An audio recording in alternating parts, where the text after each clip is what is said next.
চারদিকে নীল আভায় ঢাকা রহস্যময় এক রাজ্য, নীলমায়াবী রাজ্য। দিনের আলোতেও এখানে হালকা নীল কুয়াশা ভেসে বেড়াত। এই রাজ্যের রাজা অরিন্দম সিংহ, তিনি ছিলেন দয়ালু, ন্যায়পরায়ণ আর সাহসী। কিন্তু দুঃখ একটাই ছিল, সেই রাজ্যে কখনো সূর্যের আলো পরিপূর্ণভাবে উঠত না। সব সময় নীল কুয়াশায় ঢেকে থাকত রাজ্য। এটা নীলমায়াবী রাজ্যের ওপর ছিল এক পুরনো অভিশাপ। হঠাৎ একদিন মনে গভীর কষ্ট নিয়ে রাজা মহিষীর দিকে তাকিয়ে জিজ্ঞেস করল, মহিষী, এই অভিশাপ থেকে কি আমার রাজ্যের কোনো মুক্তির পথ নেই? কোনোভাবেই কি স্বাভাবিক জীবনে ফিরতে পারবো না? আছে রাজা, কিন্তু তা সহজ নয়। এই অভিশাপ ভাঙবে শুধু এক উপায়ে। যদি কোনো শুদ্ধ হৃদয়ের সত্যিকারের পবিত্র নারীকে আপনি ভালোবেসে বিয়ে করেন, তাহলেই অভিশাপ মুক্ত হওয়া সম্ভব মহারাজ।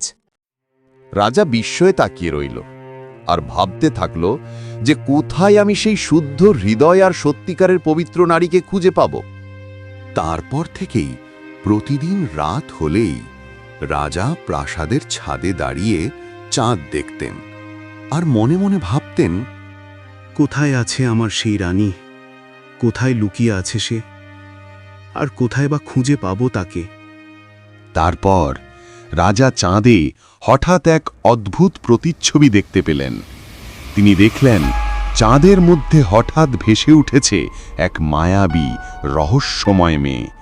নীল আলোয় তার পুরো শরীর জ্বলজ্বল করছে। রাজা বিস্ময়ে বললেন, কে তুমি? তুমি কি মানুষ নাকি পরী? তখন মায়াবী সেই কন্যা বলল, ভয় পেও না রাজা, আমি চাঁদের আলোয় বন্দী এক অসহায় রাজকন্যা। কি বলছো তুমি? তুমি এই চাঁদে বন্দী? কিভাবে তুমি এই চাঁদে বন্দী হলে রাজকুমারী? কারণ আমি অভিশপ্ত। এক কাল তপস্বীর প্রাচীন জাদু আমাকে এই আলোতে বেঁধে রেখেছে। আমি চাঁদের জগতে থেকে ফিরতে পারি না, আর মানুষও হতে পারি না।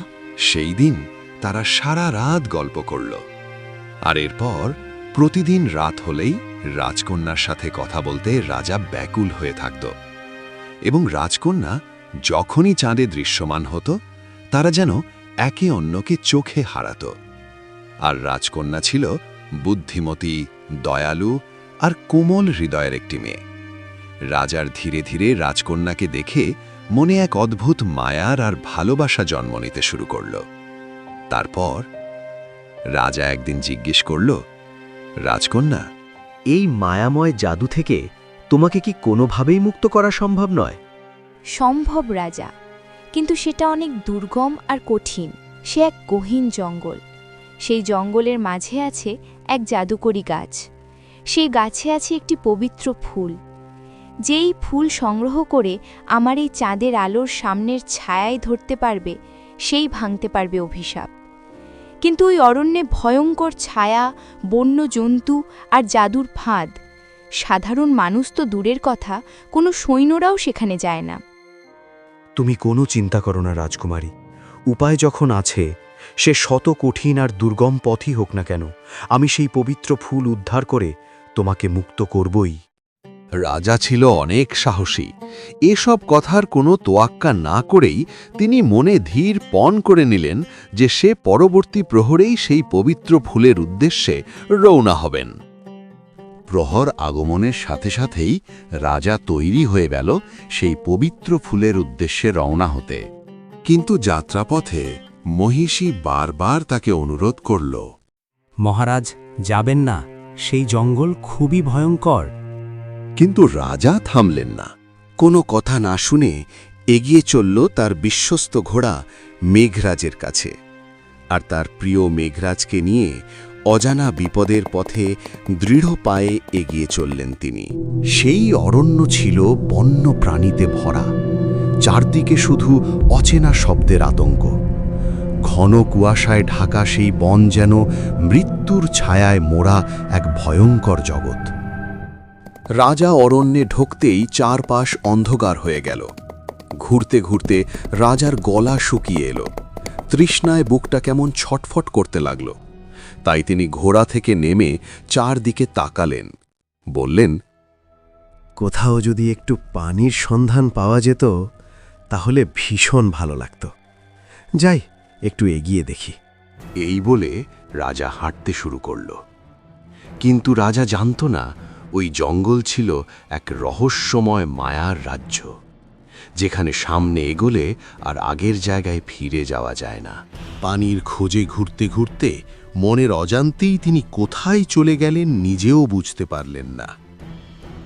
কি আমি কোথায় চলে আসলাম? আমার মেঘরাজ কোথায়? কি করব এখন আমি? রাজা তার বিশ্বস্ত ঘোড়াটিকে হারিয়ে কিছুক্ষণের জন্য তিনি হতাশ হয়ে পড়লেন, কিন্তু হাল ছাড়ল না। হঠাৎ বলে উঠল, আমি থামব না। রাজকুমারীর জন্য আমাকে যেতেই হবে। তাকে জাদুর মায়া থেকে বের করতেই হবে। এই বলে একাকী পায়ে হেঁটে তিনি এগিয়ে চললেন সেই জাদুকরী গাছের খোঁজে। কিছুদূর যেতেই ঝোপের আড়াল থেকে হঠাৎ বেরিয়ে এলো গর্জন। রাজা তাকিয়ে দেখলেন একটি ভয়ঙ্কর বাঘ, আর অরণ্য কেঁপে উঠল সেই বাঘের গর্জনে। কিন্তু রাজা ভয় পেলেন না, তলোয়ার হাতে দাঁড়িয়ে গেলেন দৃঢ়ভাবে।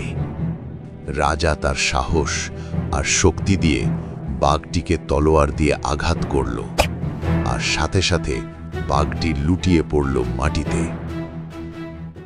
আর দেরি নয়, এখনই আমাকে পৌঁছাতে হবে সেই মায়াবী ফুলের কাছে। এই বলে রাজা আবার এগিয়ে চললেন। এক সময় তিনি পৌঁছে গেলেন সেই আশ্চর্য গাছের সামনে। গাছটি আলোয় ঝলমল করছিল, চারপাশে এক অদ্ভুত পবিত্র আভা। সেই গাছের মাঝেই ছিল সেই পবিত্র ফুল। রাজা ধীরে এগিয়ে গিয়ে পবিত্র ফলটি তুলে নিলেন হাতে। ঠিক তখনই পেছন থেকে শব্দ। তিনি ফিরে তাকিয়ে দেখলেন তার হারানো বিশ্বস্ত ঘোড়াটি আবার ফিরে এসেছে তার কাছে। চোখে জল এসে গেল রাজার। তখন রাজা বলে উঠল, তুমি এসেছ মেঘরাজ, আর কোনো বিপদ আমাদের আটকাতে পারবে না। চলো, এখনই আমাদের রাজপ্রাসাদে ফিরে যেতে হবে। এই বলে ঘোড়ার পিঠে চড়ে রাজা রওনা দিল রাজপ্রাসাদের দিকে। ফুল নিয়ে প্রাসাদে পৌঁছেই তিনি প্রথমেই চলে গেলেন প্রাসাদের ছাদে রাজকন্যার কাছে। আর এইদিকে রাজা ফিরে আসার জন্য অধীর আগ্রহে অপেক্ষা করছিল রাজকন্যা। রাজা কোনো কথা না বলেই রাজকন্যার সামনে ফুলটি ধরতেই আলো ঝলমল করে উঠল চারদিক। নীল আলো ভেঙে গেল, আর সেই আলো থেকে রাজকন্যা রূপ নিল এক পূর্ণ মানুষের রূপে। আলো নয়, ছায়া নয়, সে এখন জীবন্ত মানুষ। সে এখন জীবন্ত মানুষ। অভিশাপ ভেঙে গেল।